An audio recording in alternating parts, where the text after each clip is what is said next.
Hi guys. It's been a long time since we've seen each other, and I'm sure there's many reasons for that.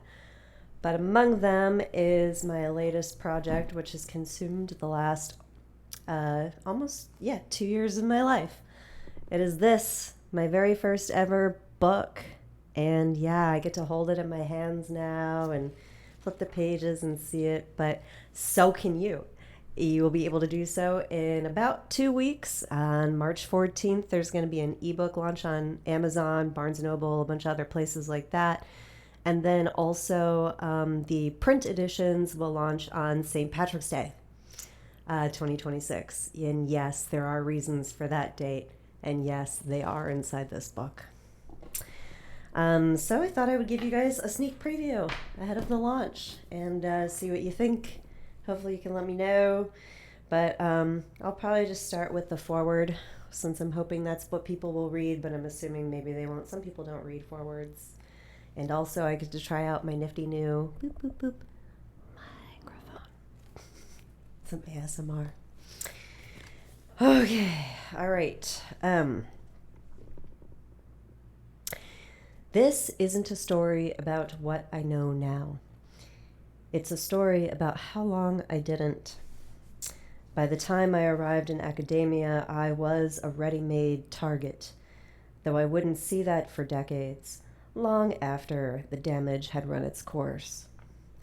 But the harm started much earlier, in a childhood shaped by violence, instability, and the desperate belief that education could save me.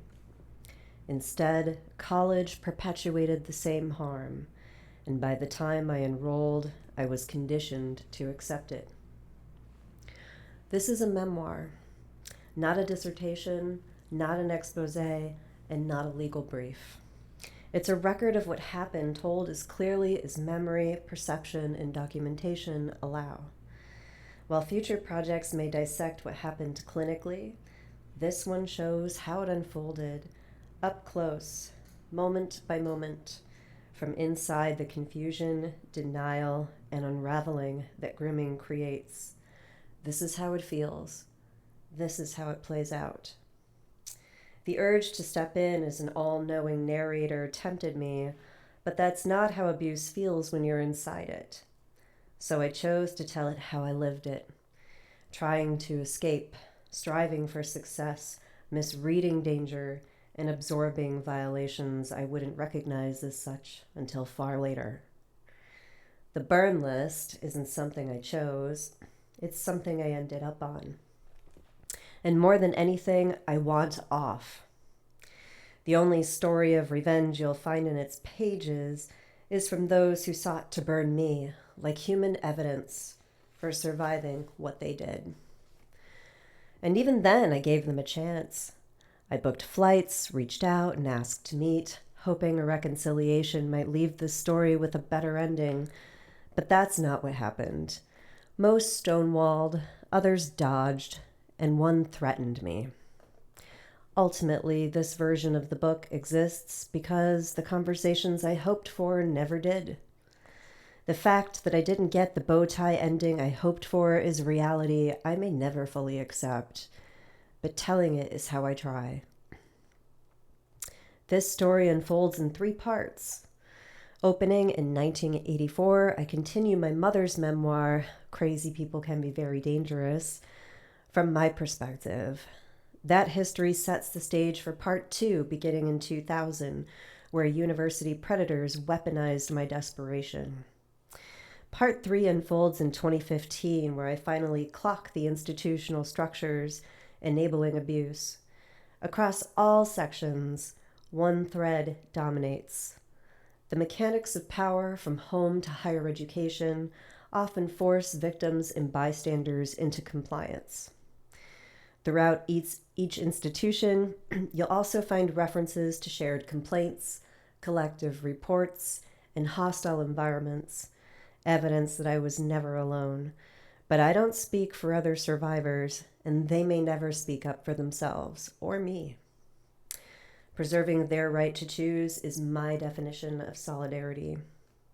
Though I've changed names throughout to protect both victims and bystanders, The stories are real.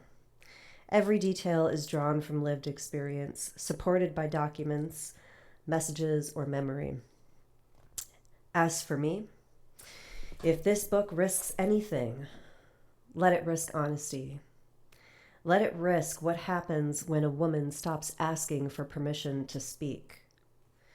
May my voice reach first generation and at-risk students like me and their families before they trip the same landmines.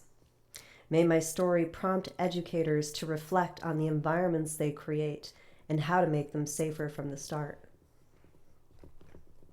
And for those currently caught in what scholar Anne J. Lane calls academia's dirty little secret, learn to see yourselves not as victims, but as investigative journalists.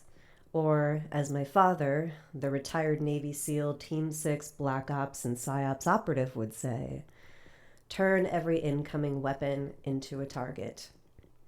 Lastly, for those who've suffered in silence, let this be our rallying cry. Silence is violence.